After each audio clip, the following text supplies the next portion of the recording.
Pessoal, vou iniciar os cortes 45 na minha bancada inclinada. Eu vou deixar no card aqui também, né, um vídeo sobre essa bancada. O projeto dessa bancada eu disponibilizo para o pessoal do nosso grupo de iniciantes, né? Você quer esse projeto em SketchUp detalhado, é só participar do nosso grupo, solicitar ele que ele é enviado para você. Ajuda bastante na questão do meu posicionamento, da posição que fica a peça.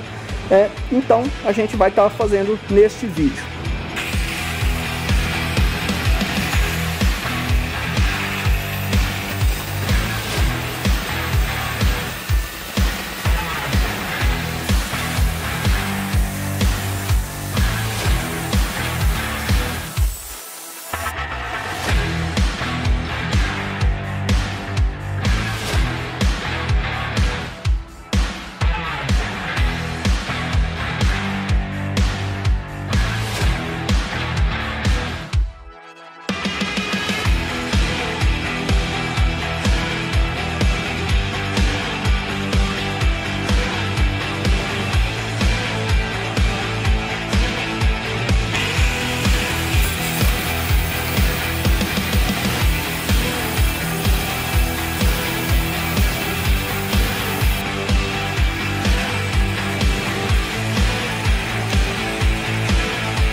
Pessoal, depois da gente ter feito os cortes a úmido, agora a gente vai regular a nossa bancada para fazer o desbaste. Essa bancada tem a opção de eu trabalhar uma outra peça nela e usar ela como desbaste.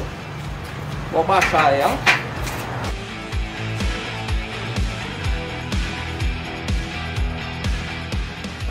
E vou colocar essa peça aqui agora, aqui ó, usando uns parafusos.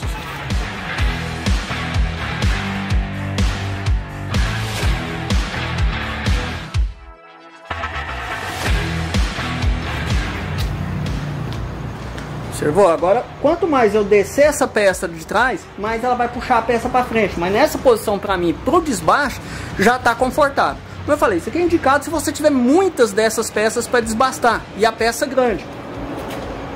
A minha altura. O desbaste.